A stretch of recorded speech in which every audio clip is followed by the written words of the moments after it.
Hello, lovely people. Thank you so much for joining me today. My name is Christian Barnes, and I'm the lead financial coach and founder of Do Better Financial. I hope you're having a lovely Thursday. It was a decent day outside. If you went out at all, probably shouldn't do that. Stay inside, stay safe. We have been going through the breaking down the stimulus package, the CARES Act that was recently passed by Congress this week.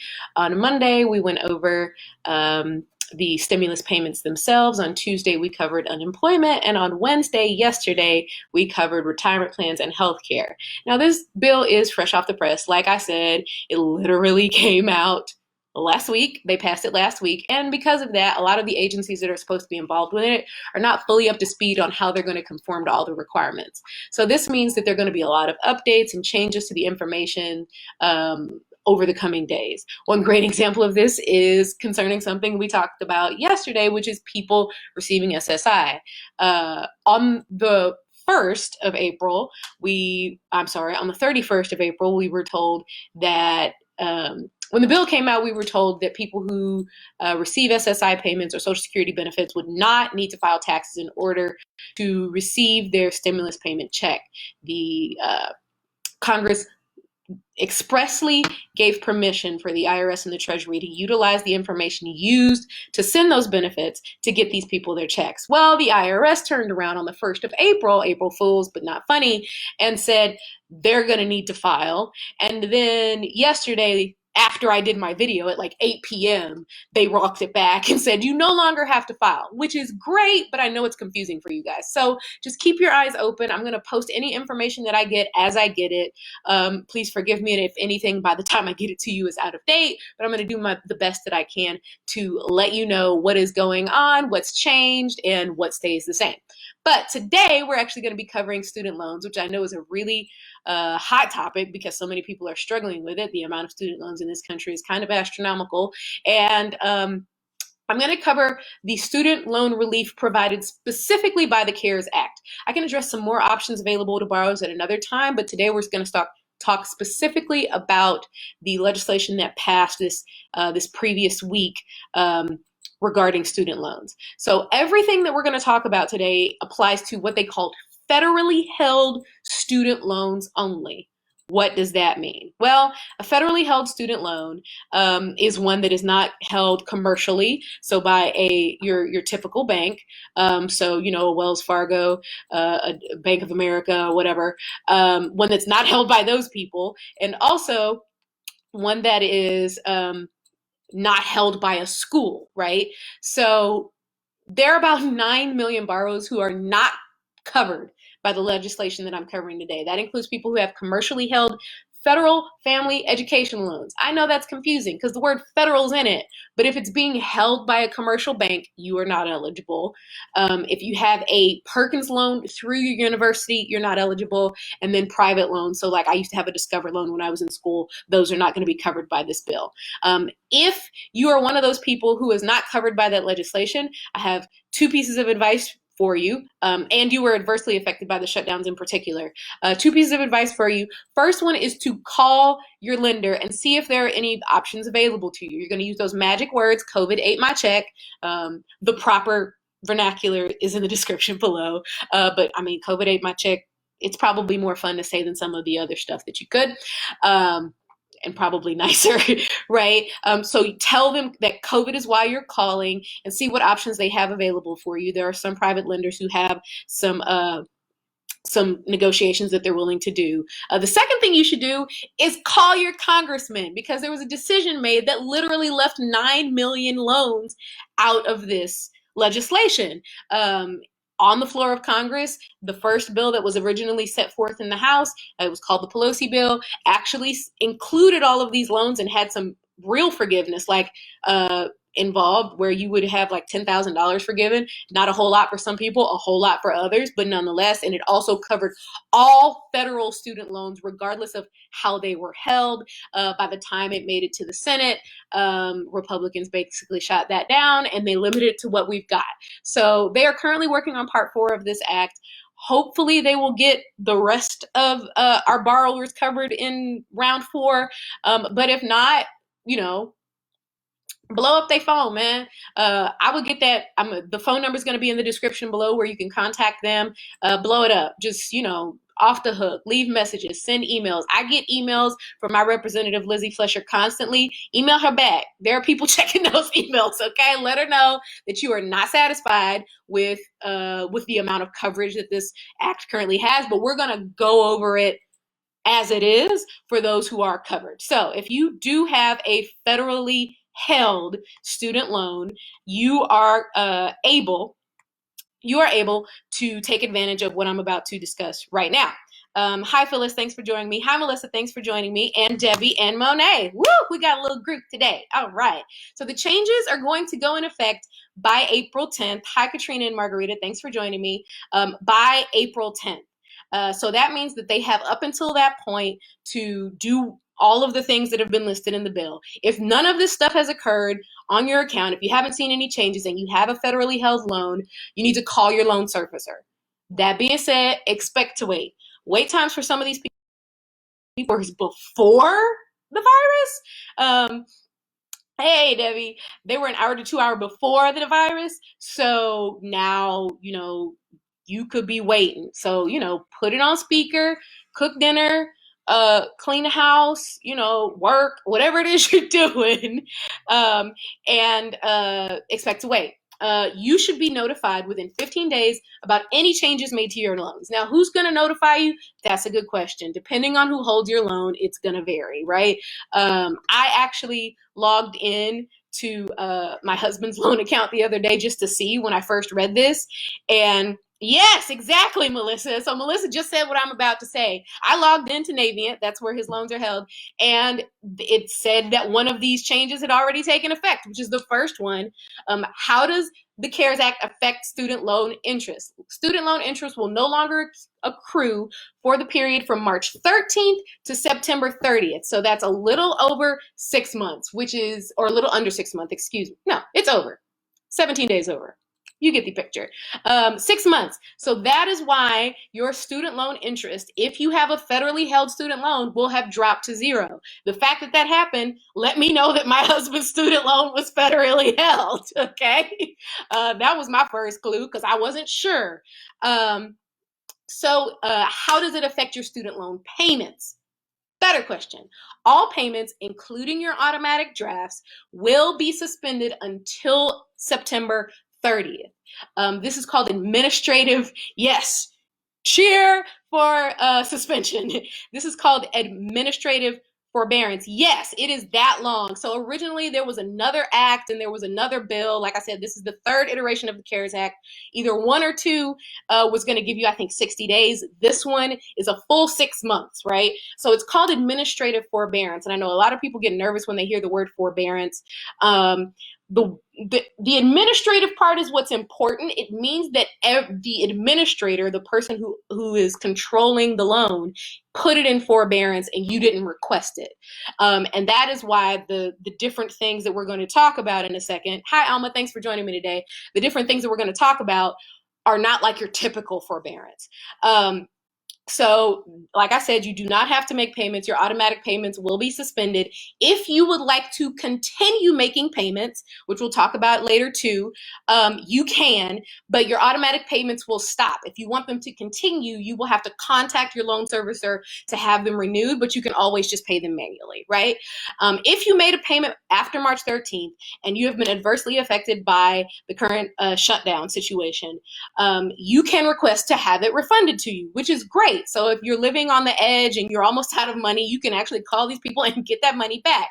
And I actually attended a webinar this morning where somebody said they had done that and got their money back. So it works, right? Okay. So again, we're all at home, or the large majority of us are at home. Dial the number and set the phone down and do something else. Okay. So next question, what do you have to do to get these benefits? As I realized, and as Melissa also noted, Nothing. They should occur without you needed to opt in or request forbearance or, prove that you've been adversely affected or anything else. If you have a federally held student loan, this stuff will be automatic. If you don't see any changes in your federally held student loan by April 10th, you need to contact your loan servicer. Again, that's going to be a theme here.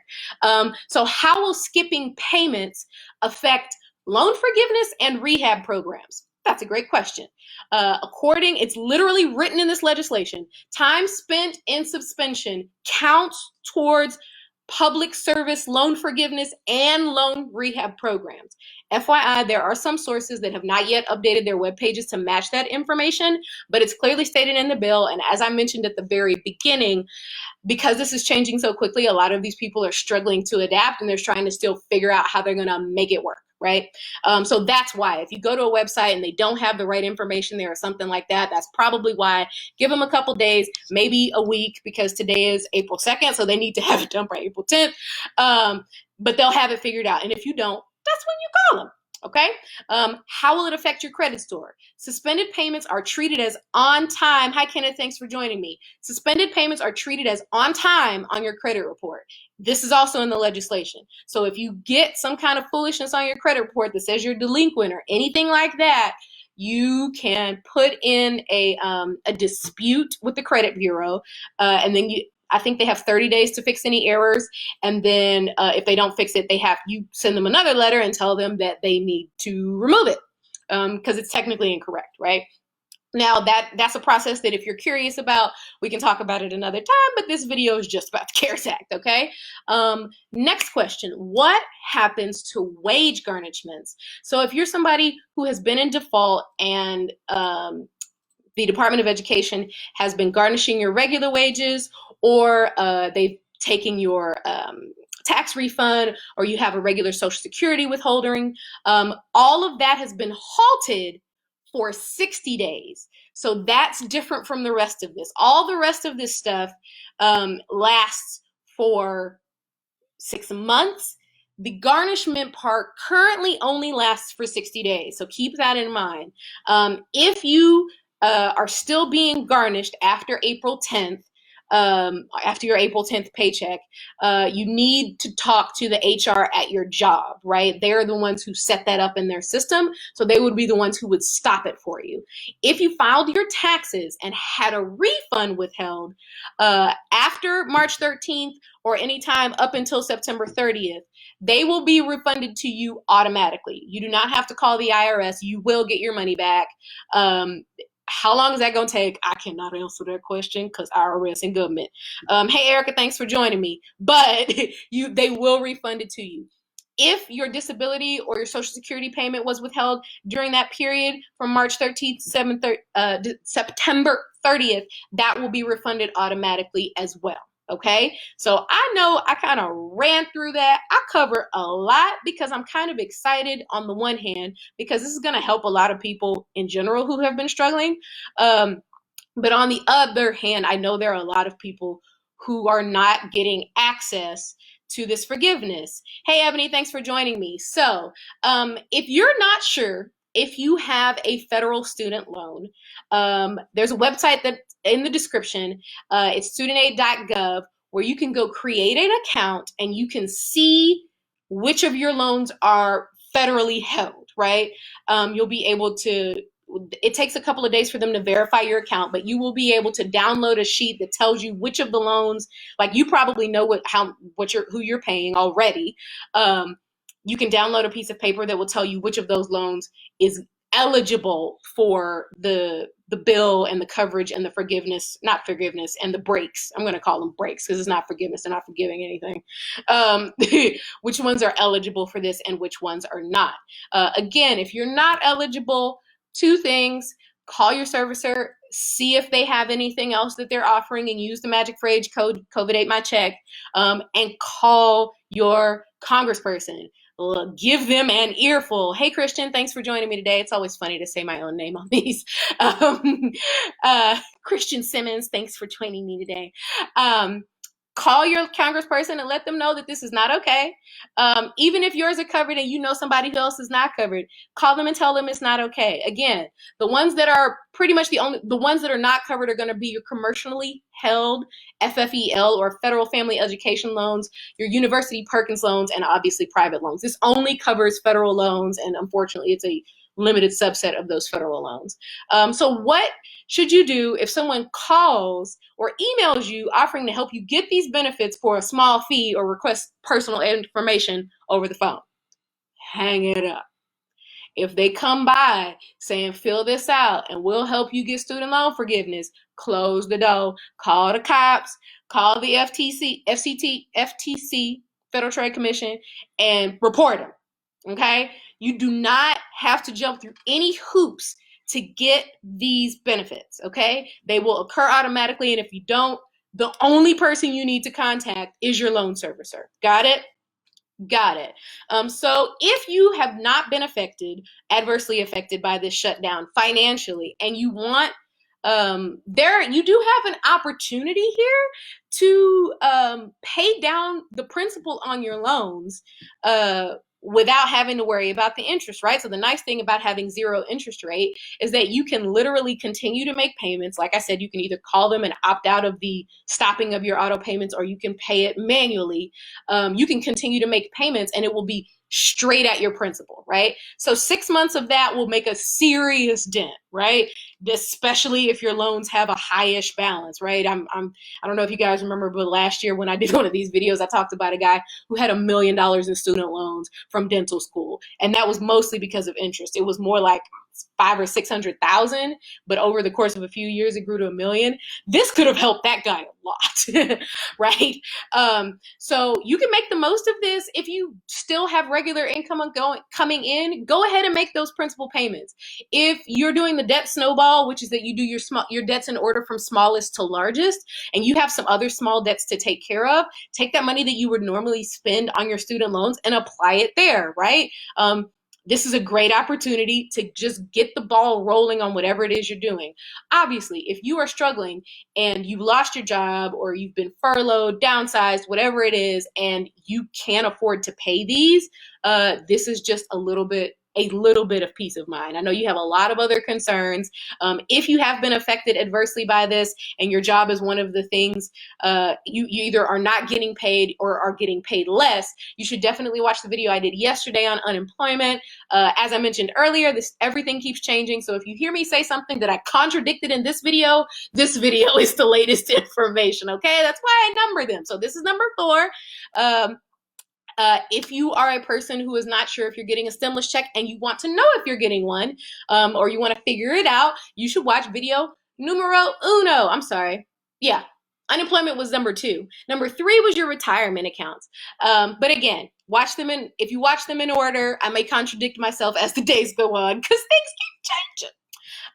I will be back with you guys again one final time tomorrow for the small business portion of this. That part is weighty and a little bit confusing. I'm not gonna lie. I've been reading the same paragraphs over and over for the last 3 days, and some of it I still don't understand. But with the grace of God, we're gonna get through this. We can do this, okay? So we're gonna go through that legislation tomorrow. If you have any more questions that you would like me to answer about student loans, feel free to leave them in the comments below, or you can send me a message at Do Better Financial on Facebook. You can also email me at Christian@DoBetterFinancial, Christian like the religion. And if you have any question, please just let me know. Don't hesitate to ask. If you would like for me to do a video about the other options that you have for student loans outside of the CARES Act, let me know. I can do that as well. Thank you so much for joining me tonight. I will see you again tomorrow.